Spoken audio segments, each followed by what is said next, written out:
Hey, Redheads and everyone else listening. I'm Stephanie. I'm Adrienne. Today we are talking in depth about Redhead makeup tips for brides, people in weddings, all that sort of really cool stuff. I think what Stephanie and I decided what we were going to do for season 2 is we wanted to get, in season 1, all of the generic things that we kind of started how to be a redhead.com, you know, like basically like makeup Redhead 101 for redheads, skin 101 for redheads, you know. And so for season 2 we kind of just wanted to dig down a little bit deeper, and so we wanted to dedicate an entire episode about bridal makeup and why it's so important, because when you're a redhead bride it can be really hard because a lot of the professionals aren't used to working on redheads. And so we wanted to bring on Liz Washer.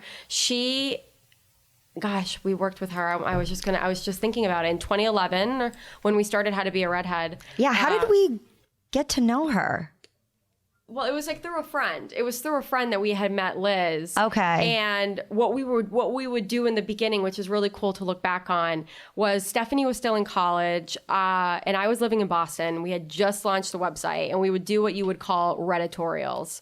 And so it was really awesome to kind of just, you know, bring to life How to Be a Redhead, because at that time Stephanie and I didn't know if we were going to be the faces. We were just experimenting to see what the audience was like. And so we had come across Liz, and she was really kicking it off with doing bridal makeup. And I think what was so cool was that we were able to talk with her and like meet her in person, and then we actually saw her work on redheads, and we did a RED-itorial with her in downtown Boston, and it was really, really cool. We should share some of the photos. Yeah, definitely. On How to Be a Redhead when we do this. But she has a really great knack, because she's fair skinned herself, but she has a great knack with natural. Going natural, understanding if you follow her. We love to see her makeup because it's really just effortless. And she actually came when Stephanie and I were living in New York City. We sat down with her. We had coffee with her. And I think that's the last time we've actually spoken. It's been so long. It's been 20 years, remember? That was so long ago. Yeah. And she kind of just was saying that I think she had, she was really getting into the bridal makeup at that point, and her career was kind of just taking off. And so she was kind of talking to us more about how she was really excited to do this. So after all these years, gosh, it's been like 8 years now since we've seen her. I'm really excited to not only see her photos on social media, I get her newsletters and I share them with Steph sometimes, because she has really, really great tips. And so we're really pumped to be able to talk with her. Yeah, she's awesome. She's recognized for her natural touch, eye for color. She's been behind the scenes at shoots and events since 2005. So she's been in the industry for quite some time now. Yeah. She's a pro at HD makeup application, including airbrush, which we will talk about, because I know, for instance, for me, Liz wasn't available on my wedding day in Massachusetts. I did ask her, and she wasn't available. And I remember when I chose the other makeup artist that I just found online through a recommendation, I think, airbrush was a question that I got asked, and I ended up not going that route. And I think too, a lot of redheads question, should I get airbrush or not? And I'm actually in one of my best friend's weddings, Laura, at the end of this month, and I'm getting airbrush. So I'm interested to talk to Liz, because I've never gotten it done. Have you? Have you? We both did. We did a photo shoot in Asheville. That's right, and I liked it. I loved it in photos. I guess it makes such a difference for photos. I know, and I guess I just got nervous, but so we'll talk to her about that. And her specialty is very clean, feature enhancing, and camera ready makeup. Mm-hmm. Yes. And just great for commercial and editorial print, video, and broadcast. She does all different ages, all different complexions. But what we love is those two keywords, feature enhancing. I think that's really important, because if you're a redhead bride and you have freckles, for instance, for me, my biggest thing was I didn't want to hide them. I wanted to get rid of my dark circles, but I didn't want you to look at my face and you wouldn't know, looking at photos or seeing me in person on my wedding day, that I didn't have any freckles. I wanted those to shine. So we'll definitely get her tips on that. And she's been featured both locally and internationally in ads, catalogs, commercials, editorials, fashion shows. I know from looking at her Instagram, she just did the makeup for the cover of The Improper in Boston. And she does a lot of commercial stuff. As if you scroll on her Instagram, it's Liz Washer Makeup is her handle. So she does a lot of that stuff. And she's been in New York Times Magazine, Essence, Town and Country, The Hollywood Reporter, and she lives with her dog, which we're huge dog lovers, so love that. And I love her website. It says she lives with her dog and entirely too many books in Western Massachusetts and travels all over the Northeast and beyond for work, play, and to further her education. So definitely gonna have to talk to her too. I've been really into books, so I wanted to know what she's reading. Yeah. But we're just excited too because with, bridal season coming up, and we get so many questions about just, I'm a bride, help, what do I do? Do I wear red lipstick? Do I wear false eyelashes? What kind of hues? I'm wearing ivory dress versus a white dress. And there's so many different things out there that can be overwhelming, especially at the end of the day, it's your wedding. There's a lot happening. There's a lot going on. I know, talking to my friend Laura, she said, right now it's just been kind of stressful because there's so many last minute things, and you want to make sure everyone's on the guest list, everyone RSVP'd. And at the same time, you're talking to all these vendors, and then you think about your makeup, and it's a big day. And you want to look your best. I mean, the photos are forever. You want to look your best. Yeah. And at the same time, that's the whole, you want to look you. And depending on, what part of the country, hot, humid weather, and if it's outside can affect if you have oily skin. And there's just so much out there. I look back at some of my photos and I wish that I did my makeup a little bit different. I love the makeup artist I had. I thought she was wonderful. I felt like since ours was outdoor and it started raining that day, which they say rain is good luck, but I remember feeling it was really sticky and humid out. And I felt like my makeup after a few hours, guaranteed it was outside in Massachusetts in the summertime. But I personally felt like I could have done way more waterproof eye makeup. So I definitely want to touch upon that because tears are shed during your, a lot of redheads can't have waterproof. So I look at some of my photos and I did have it was just from crying and emotions that on the bottom of my eyes, I just wish maybe she didn't put so much mascara on my bottom lashes. I don't know. And I know there's so many treatments that a lot of brides get now that I didn't get. You can get so many, they say, things that you read, get facials and get a chemical peel a month before, and make sure you have your eyebrows done, not the day before because you can break out, which makes sense. You want to get them done a couple days before. I did have eyelash extensions. Remember we went to that girl when mom and dad drove us, we were 16 again, because I chose to have my wedding in Massachusetts, and we made my parents bring us.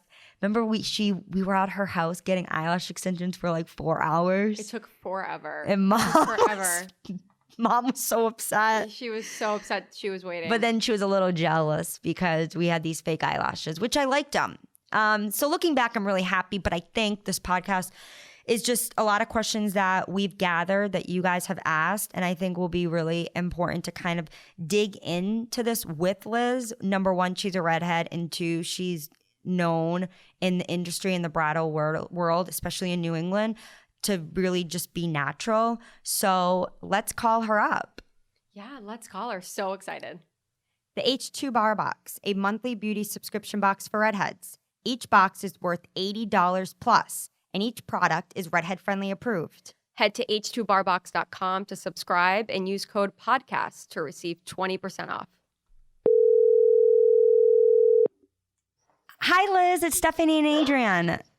Hi, how are you doing? Good. How are you? We were just saying. I'm doing well, thank you. It's been so long since we saw each other. It's been I know, 8 it has. years. Can you believe that?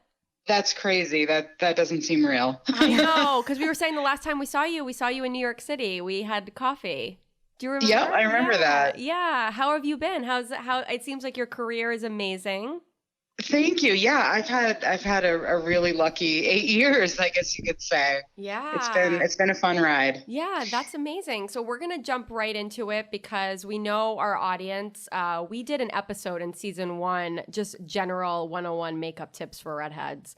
And Okay. one of our last questions for that particular makeup artist was about bridal makeup. And now so many people have been writing in and we're like, we have to talk to Liz because it's really important. It's like a very, very big special day. And then, redheads feel kind of awkward sometimes about their makeup selection. So we're really excited. So since you are an expert in bridal makeup, let's start with the number one question many redhead brides ask us. What are your top tips for disaster-proof bridal makeup? So what are your do's and don'ts? Sure, I'd love to talk about that. For me, the biggest thing to focus on is how your overall skin looks. Like the skin to me is the most important thing. And then eyes and lips are like the sort of the cherry on top of makeup. So as long as your skin looks its best, you're going to look amazing on your wedding day. And the way to make sure that your skin looks amazing is one, to take care of it. We can talk a little bit about that. But also to make sure any foundation you use, first of all, is a good match for you. Not everyone gets their makeup matched properly. It has to last all day. So anything you're using has to have really good longevity and be tear resistant, transfer resistant. You don't want it on your family when they come in to give you a kiss. You don't want it on your dress, certainly. And you want it to survive if you cry. When you cry, you probably will cry. Yeah, true. I tend to use silicone-based formulas for that reason, because they just tend to, they're water resistant and they tend to resist transferring. Okay, so do you have any favorite brands for someone listening who is kind of writing this all down and they're getting married and they kind of don't know what foundation to use? Sure. Well, I do a lot of weddings and I'm an airbrush artist, so I tend to use the Temp2 silicone-based airbrush foundation. Oh, yeah. Now, if you're doing your own wedding makeup, obviously learning how to airbrush yourself can be a little tricky, so you have to do it with your eyes closed, basically. So I'm probably not wanting to go that route unless you hire an artist. So, if you're not doing that, I really love the Face Atelier Ultra Foundation. Face Atelier is a professional brand. It's not one that you find in Nordstrom or in Sephora or anything like that. It's mainly used by professional artists, and it's a silicone base. It's actually very similar to the Temp2 formula, but you apply it by hand, and it just has that beautiful, slightly dewy skin, natural skin look to it. And you can apply it really judiciously. It's got enough pigmentation that you can get full coverage, but why would you go too heavy with it? Because it looks so nice, Right. Okay. So it's their Ultra Foundation Pro. Yeah, the Pro is just a smaller size of it. I see. Okay. They sell it in a regular consumer size as well as a Pro size. And the reason they do that is we have to carry so many of them. Professional artists typically don't want to lug around a lot of glass bottles. Right. So what would you recommend? I'm on the website right now, and I actually, It's so crazy. This company randomly, Adrienne and I, remember we were in Fort Lauderdale last year and that makeup artist did our makeup? Yeah. She recommended this brand. And makeup artists love Face Atelier. Yeah. Sort of and she kind of said the same thing. So I'm looking and they have a few light shades. So I guess so there's porcelain, pearl, ivory. So I guess the best way of going about it is you can get a sample for $1 and get a bunch of the shades. Yeah, I would definitely do sampling if you can, because you want to try on foundations in daylight. Most people are getting, even if their wedding isn't outside, they're usually taking some photos outside. So using sunlight is the best situation to check the match of the foundation. Okay. And are you seeing with more brides that airbrush is becoming really popular? It's funny. When I was first starting, which was in the aughts, as they say, in the 2000s, with weddings, that is, it was very much like a special thing that no one did, and it was in demand for that reason. It kind of got some hype behind it. And then after, about 5, 6, 7 years, more artists started offering it. And so what happens is there's a little bit of a backlash because a lot of people do it badly. So I've had brides reach out. I've had them reach out to me and they're like, yeah, I got airbrushed at my friend's wedding and it was really heavy and drippy and awful. And I'm like, well, that's not the product's fault. Yeah, right. So it's like any other makeup. It can be done badly. But I like it because it goes on so light when you're doing it correctly. It goes on really light. You can target any areas of redness without putting a heavy layer on the whole face. It goes on, there's no brush strokes, obviously, because it's being sprayed on in a really fine pixelated pattern. Okay. And since I'm using a silicone base, it's long lasting. So. Wow. Okay. Yeah. Cause I'm in a wedding at the end of the month and I'm getting airbrushed, and I know in the chain with all the other bridesmaids, they have so many questions, but I'm just hoping for the best. That I don't even know who's doing my makeup that day, but I'm hoping. Yeah. You can look them up and see if they've got some redheads in their portfolio. I know. And that's what we always tell redheads who write in and they're a little worried, and they'll tell us, oh, I'm getting married in X location. Do you have a recommendation for a makeup artist, or I don't even know where to look? And we always tell them the same thing that you just said, where look, if someone is in your budget and look at their work first and foremost on their Instagram or their Facebook or wherever on their website. Or their website. Look at their website. Yeah, and see if they work with redheads, because I think it's really important. I think, it's important too when it comes to freckles, because we always say it's a beautiful redhead accessory. So redheads that you've worked with that have freckles, how do you make sure that they're not covered up? And do you recommend airbrush for a redhead who has freckles, who do not want their freckles to be covered? If the airbrush artist is skilled enough, you can absolutely airbrush when you have freckles. Okay. In fact, it's actually kind of nice because it's such a light, if you just do a light veil, you can cover up any of the redness that sometimes occurs in the center of the face. Okay. Without completely obscuring the freckles. And if you happen to get a little of the overspray on the freckles, you just swipe it off with a Q-tip. Yeah. Yeah. I know. It's. I think the artist has to want to also see the freckles too. Well, they had better. Yeah. I have seen a lot of artists do very, very heavy full coverage makeup, even when it's not strictly necessary. And you'll see that in their portfolio if they're doing that kind of Instagram style of makeup where they're, you know what I'm talking about, the heavy creams, layering on the heavy creams, setting it with powder, putting more on. Obviously, if you do that, the freckles will be hidden. Right. It's like the whole contouring. Or they're only partly hidden and they just sort of look gray and ashy. Like, it's not a good look. I know. We always, I think a couple years ago when contouring became really popular, I remember going with my friend who's getting married at the end of the month, and we went to Sephora, and she's a news anchor, so she's loves makeup, but she's Italian and has dark skin tone. And then I am over here fair.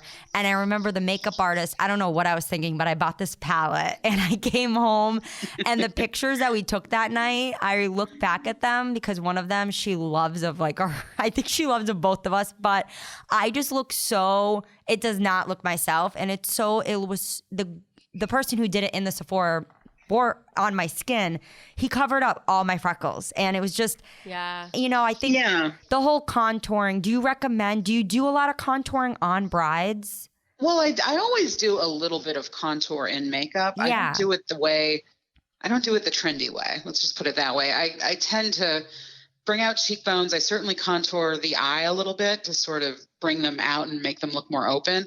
But I'm not doing stripes down the side of the nose typically. I'm not doing a really dark color under the cheekbone because remember, you're going to be walking around in sunlight on your wedding day. So if you're drawing these fake shadows on your face and you're in bright sun, it looks incredibly fake. The people that are doing that are either doing it for stage or for a filtered Instagram selfie. Like, it's a different environment. Whereas on your wedding day, you have to look good in person, on camera, in candlelight, in daylight. Like you have to consider all of these conditions. Right. Not just that's so true. Not just, controlled lighting. So yeah, so we talked about foundation, and obviously freckles go into that. Now, Yeah. I feel like mascara is a redhead's best friend. So, and Stephanie, we were just talking about how she really wished she did waterproof on her wedding day, and she didn't. But I had eyelash extensions, so it was different. It was different. It was just on the bottom. Yeah. Yeah. So what do you recommend for mascara? Well, mascara does have to be water resistant. I never say proof. Oh, okay. Yeah. Obviously anything can be broken down eventually, but water resistant mascara it's a must. You don't want to have to worry about it dripping down your face. Right. I know. And do you like brown, black, or do you ask the bride? So, I mean, if a bride says that they really prefer a subtler look, I'll use brown. Sometimes I use brown on the lower lashes, especially on blondes and redheads. But I use black most of the time because, again, you want a little extra oomph typically on your wedding day. So it helps to really have the lashes stand out. I also tend to use a lot of individual lash clusters, false lashes. When a bride doesn't have extensions, I actually like the lash clusters more than extensions, to be honest. And I apply a row of those and then curl the lashes together and then apply mascara. Okay. I don't know how to do it at home. Remember? They're tricky. Those magnetic lashes. I know. Remember the magnetic ones were really popular like last year, the year before that? Okay. They're so hard to put on. We got them. What did you think? Because I've never tried them. They look flimsy to me. Okay. It took us, we did not. We couldn't figure it out. We were in front of the mirror for a half an hour pulling up all their tutorials. I forgot the brand. And you see all these people on Instagram on their page who they look amazing, and these videos are so easy. But then when you do it, it's not. You can't really clamp from the bottom to get the magnetic to stay. Exactly. I feel like that's got to look pretty obvious on most people. So I wouldn't really recommend especially those. With And us what with if they fall off? With our blonde eyelashes. I know. It's like hard. Yeah. Also, what if the polarity reverses? Like, I could think of so many things. Oh my God. And then it's like hanging down. I know. It was really challenging, but I know we have a couple friends who, it's so effortless in their makeup regimen to just put on the individual lashes, where I really can't nail it. I don't know about you, Adrienne, but no, I do love individual. I should use them more, but I don't. You know what's been a lifesaver? I mean, some people really prefer like a corner lash or cutting up a strip lash into a couple of pieces. Yeah, I should try that actually. Or eyelash curler. I invested in one about a year ago, and it's been life-changing. Oh yeah, eyelash curlers are essential. Yeah, have you ever used the heated ones? Yeah, I actually have one that does that. And does it work? Yeah, you have to. I mean, you don't even have to buy a separate one. You can heat a lash curler up in your hand, or if you're very, very careful, you can heat one with a hair dryer. Just make sure you test it against your wrist before you go putting it near your eye. You don't want to make it too hot. Okay. And the heat will naturally kind of make it more curled? It helps with curling and holding the curl a little longer. Okay. A curl will always relax eventually, especially on the eyelashes, which some people's just grow in a downward direction. Mine do. Yeah, a lot of people's do. Yeah. And so sometimes using heat can help. Just obviously be very careful. And also, if you apply false lashes, curl the false and the natural lash together and then sort of glue them together with mascara. You've got to usually, because the false lash is usually a fiber rather than a real hair. So it's going to hold the crimp. Okay. That's a really great tip. And so now eyebrows, I always think, Adrienne and I always talk, when we talk about eyelashes, it always goes into the topic of eyebrows. Now, when you meet a bride, or for if it's a consultation beforehand, like a testing or trial run, and you talk about eyebrows, do you always recommend that they get their eyebrows done like a week beforehand? That way they don't like. You mean waxed? Or threaded? Yeah.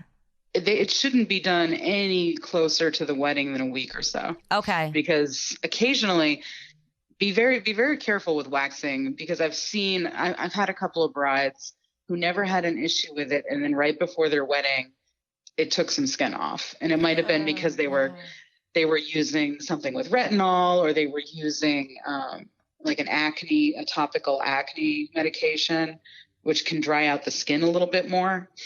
Or they're stressed, and stress can cause... And stress and hormones. And I mean, there's all kinds of reasons that your skin could be could be drier and a little more sensitive. So, I mean, if you're a veteran waxy, then by all means, but don't do it right before. Don't do it the day before. Okay. I would say at least a week. I prefer to not have too much hair taken away. I feel like most people need their brows built up a little rather than narrowed down. Yeah, we like ours thick. Yeah. Do you have any brands you love for redhead eyebrows? I use the Senna palette a lot for filling in brows, because there's a nice range of colors, including kind of like a taupe and an auburn, depending on the shade of your hair and your eyebrow hair. Those are usually good matches. And I've also used like a couple of MAC eyeshadows, just matte MAC eyeshadows to fill in. Yeah, I know. We sometimes do that. Adrienne, you've always kind of done that with if you forget an eyebrow product and we're traveling. I've just started getting into eyebrow pencils, but they have to be very precise, so it almost looks like little pieces of hair, because it can be too dark, or like, it doesn't really look right. But powders, I like that it's buildable and you can kind of just like, it looks really natural. Yeah, some people really don't have much eyebrow to work with, and then you kind of have to do a little combination between like a taupe gel eyeliner applied with a skinny brush that's going to give you that almost microbladed hair effect. You can almost kind of paint a few hairs on and then supplement that with powder. It's difficult to do, but if you're doing your own wedding makeup and you practice it for a while. And then also, if you find a really good microblader, I've had my brows done. Oh, you have? Oh, yep. Wow. How often do you have to get them done? Is it a yearly thing? Mine are going on 2 years old, and unless I feel like having a stronger brow, I don't fill them in anymore at all. Oh my, wow. I'm okay. surprised. Now, I don't have oily skin. I have very dry skin, so I guess I'm a decent candidate. And I have hair. It's just a little bit sparse in a few spots. Yeah. Do you get them done in Boston or near you in Western Mass? I got them done by a girl named Alicia Dane, who's also a makeup artist, and she originally was out in Western Mass near me. She did them at actually a tattoo studio in Northampton, and now she's serving in Framingham at the Parlor, which is a really great spa and salon. Oh, okay. And okay. We were just in Boston. Okay. Yeah. I sent one of my brides to her who had alopecia and had no eyebrows at all. Wow. And she's worked with everybody and just done all ages, all hair colors, all skin tones. And she matches people. Okay. Perfectly. I guess that's my one.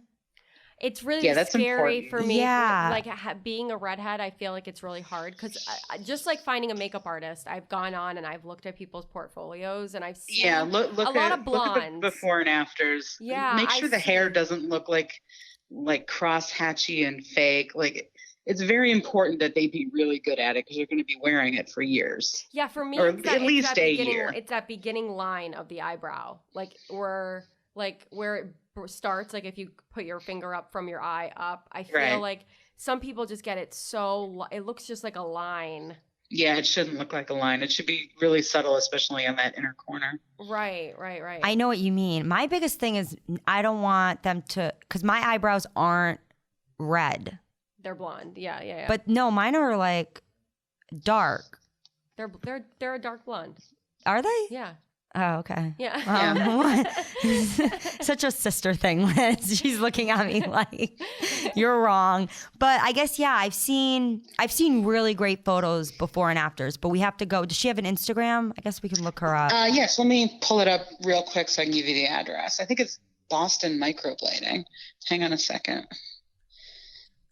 We're actually going back up to Boston tomorrow. So Oh, really?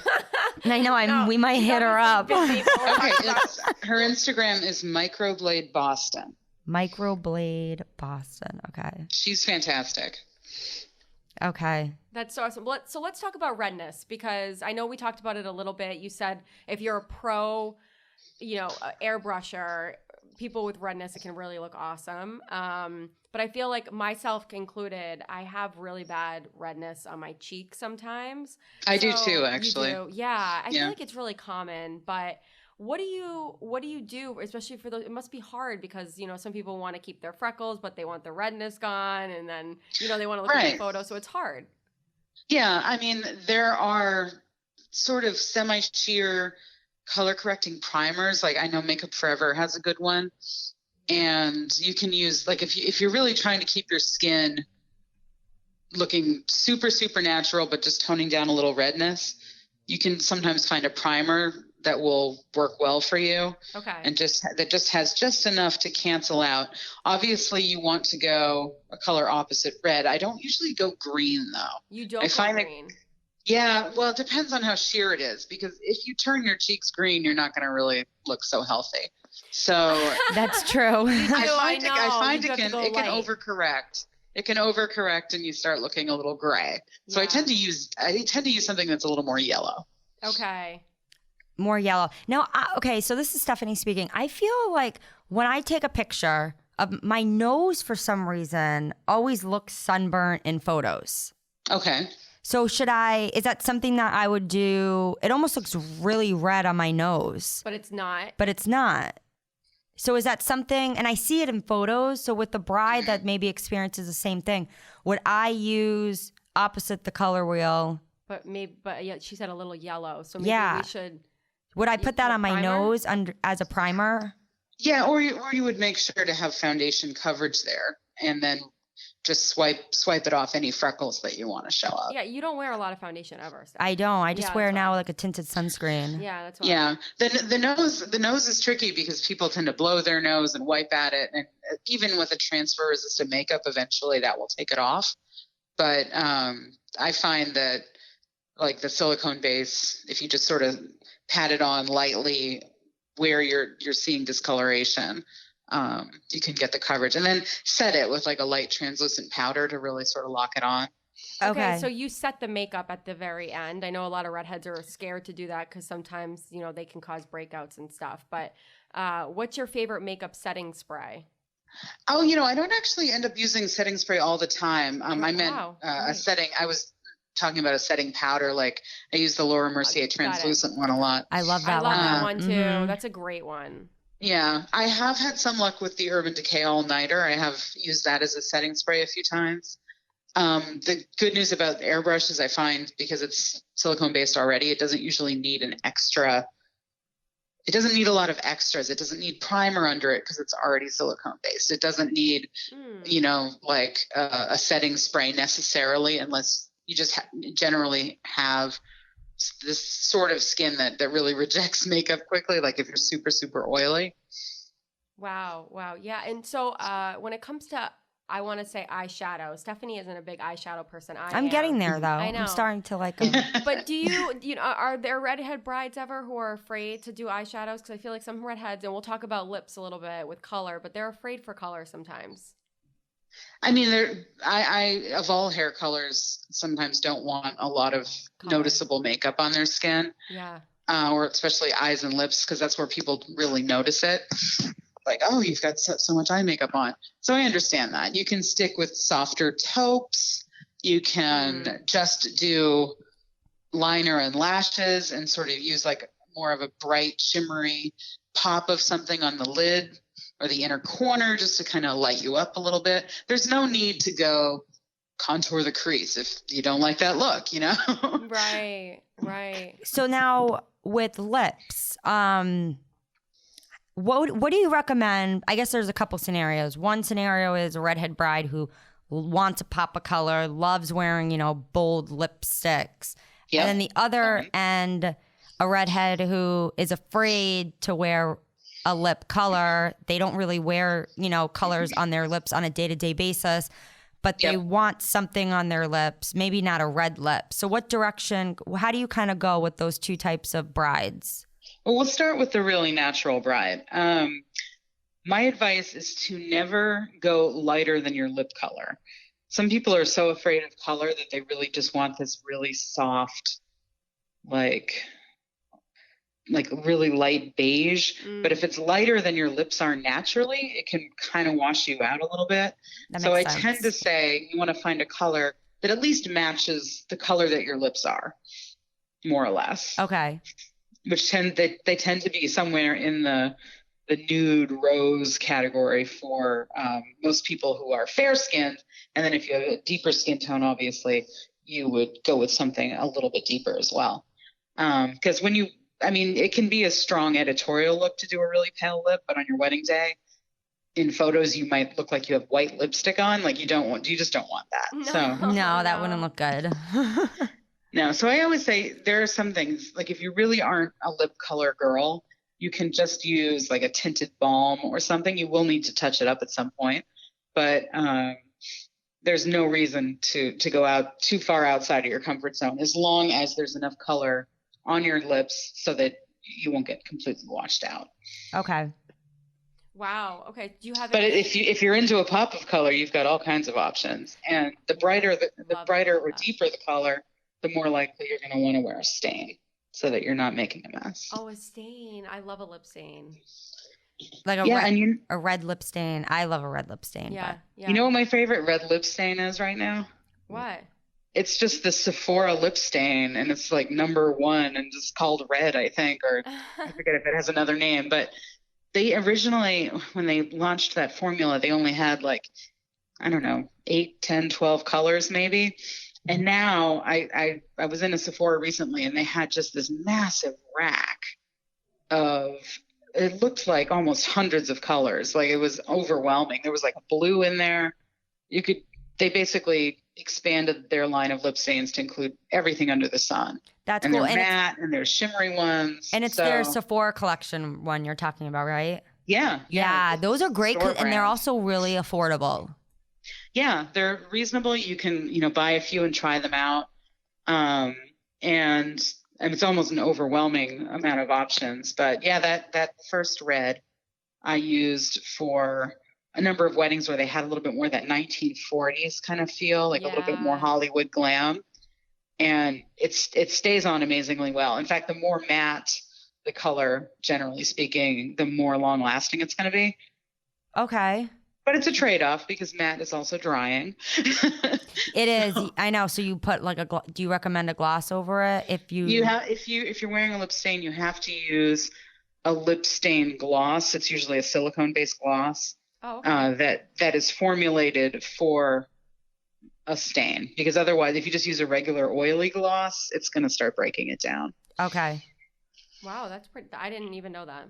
So that's really a regular lip gloss, lip glosses, lip balms, anything with more of that wax or oil base to it is going to break down the stain. In fact, salad dressing will break down the stain too. So, didn't even think about that. Oils in general. Yeah.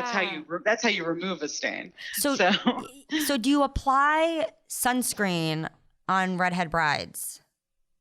I usually have them pre-apply. Okay. Because everyone uses different sunscreens. There's ingredients people are sensitive to, and I leave that up to them. Okay. And then I do makeup over it. Okay. So for a redhead who wakes up the morning of the wedding and they know that they're going to see you, if they're not doing their own, right. How would they prep their skin? And is there a difference in prepping their skin if they were choosing airbrush over regular? Like, should they not apply certain skincare products? Like, how should they come to meet you to get their makeup done? So I always have people sit in my chair with a clean face, no traces of makeup off. No traces of makeup still on their eyes. Otherwise, I have to remove it for them. And usually people apply skincare in the morning, like most people before they leave their hotel room or whatever, they've got something on, maybe just moisturizer, and that's fine. Most of that is going to be absorbed anyway. I don't recommend that they use anything too heavy or oily. Like they shouldn't sit in the chair with, like a mask on or any kind of deep treatment, because that can interfere. But if it's just regular, their SPF or their day cream, that's usually not a problem for me. Okay, but no face and oils. I tend to apply over it. I apply usually more moisturizer because people tend to under moisturize, and then just go from there with the makeup. Okay, so no face oils or serums. Do that the night before. The night before. Okay, that's a good tip. Yeah, That is the morning of, if you want to do, like one of those little eye patch masks. I've seen some people do that. Yeah, that's fine as long as it's not leaving a residue. Okay. Yeah, because I know when I have the wedding for my friend at the end of the month, and I'm getting airbrush, she said, "Don't moisturize." I don't know why she said that.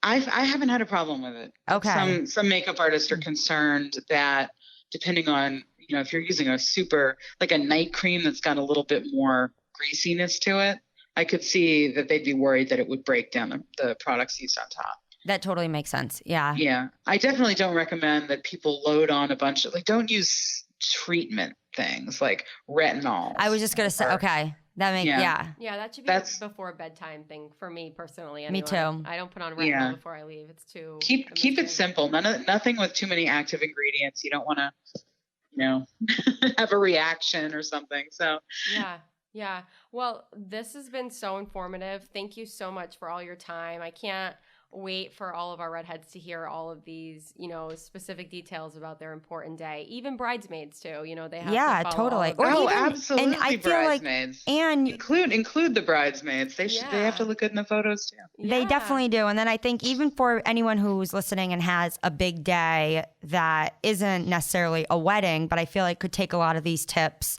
and either if they're doing the makeup on themselves or a professional makeup artist. But it's been really informative, and thank you so much, Liz. You're so welcome. Thank you for having me. Yeah. Have a great bride season. I know. I have another one on Sunday. So. Oh. All right. Well, we'll be in touch, and thank you so much for your time. All right. Have a good afternoon. Okay. Bye, Liz. Bye. Wow, that was so good. She's such a professional. Do you want to relive your wedding, Adrienne? No, I loved all of her tips. They were so important. And I liked at the end, if you're listening and you're not getting married, but you're in a wedding and you're a bridesmaid, I feel like you could take a lot of this information. I know exactly how to prep my skin now the morning for Laura's wedding that I didn't know because I've only gotten airbrush with you once. Yeah. So I think I got airbrushed, I think in high school, and it was like horrible. Like I think I still remember the smell of it. So I think I feel like they've come a long way too. They really have come a long way. That Temp2 brand, they're at Sephora. Yeah. And their stuff before. I think it's important too, if you're thinking about doing that on your wedding day by yourself, is to get some good tutorials in store if you were buying one, let's say at Sephora, because there is a special technique. That's why I would totally be comfortable sitting down with Liz doing my makeup. That's why totally. I wish that she did mine on my wedding, but I think actually, speaking of your wedding, I think to coincide with this episode, we should share my speech that I made at your wedding. Oh my God, that's such a good idea. Yeah. It's a really good idea. We should. We've never released it, but I was going to share it too it was Adrienne's birthday last month, and every year I'll post on Adrienne's birthday about Adrienne. She'll do the same on my birthday. And I was going to share the video, but it was the size, it was coming up as an error on Insta stories, but I had it saved on my phone, so we could link it. I know, we should or do post something. it on, when this episode goes live, we should just post it on Instagram. Yeah, I agree. For inspiration too, if you're listening and maybe you have a speech coming up, and we also have a great braid episode of your braid. Yeah, to talk about the braid. So we just have a lot of bride stuff that we can share with this episode too, that we'll share on Instagram and Facebook, even Twitter, about all the certain things that we did on Stephanie's wedding day. Yeah, and I think the most important thing too is make sure that you feel really confident. If you don't like, let's say, a red lip and you don't like a cat eye on your wedding day, our advice, and I know Liz kind of touched upon it, is you want to be comfortable. So it's important to have color on your lips, for instance, but you want to make sure at the end of the day, it's your day. So you don't want something that you don't really feel comfortable with on a day-to-day basis. Right. But that's not to say, if you don't like a red lip, you can use something that's darker than your natural lip color and will add some color to your lips, but maybe isn't a red lip. Yeah. And we have so many, we did a lot of articles with Liz when we first started How to Be a Redhead. I want to say like 2 or 3. One of them was like frecklephilia, I think it was titled, and she did a whole thing about freckles. And so we'll share in the podcast notes, not only the notes of the products that she recommended, but we'll link other articles that she was a part of on How to Be a Redhead so that you can see some of her advice that she's had for all these years. And so we're just really excited to be able to share all this fun wedding stuff with you because we really haven't. So no, we haven't. And I should definitely during Laura's wedding do some like sneak peeks and Insta stories too, because I've never been a bride. I mean, I was a bridesmaid at your wedding. I was a bridesmaid. I really didn't have a wedding. But I keep telling people that this is my first wedding that I'm a bridesmaid in.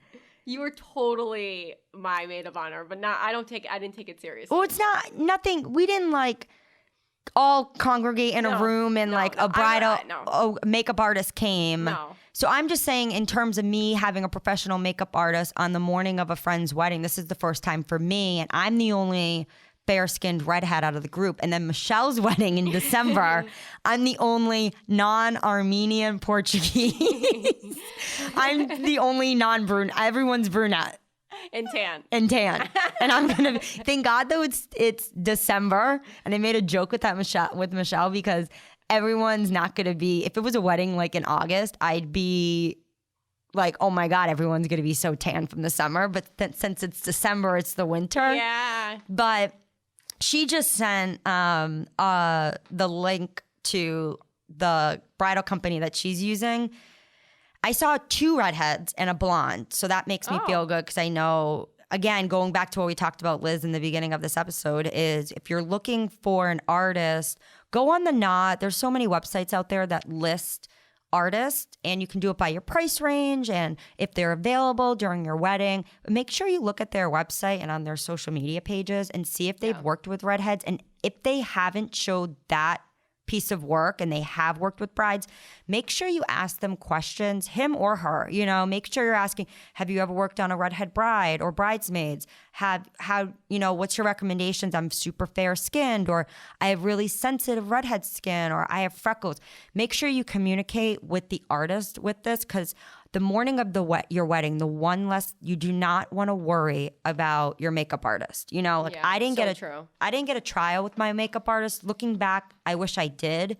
So that's something, some brides do, some brides don't. But definitely, if you have any questions and you're listening, feel free to DM us or email us. But we've always wanted to have Liz on, and I'm so happy we could have her on to, kick off first guest in season 2. It's pretty big. I know. I can't believe it's season 2. It goes by so fast. Well, thank you for joining us. We can't wait for next week. We have a great episode about skin.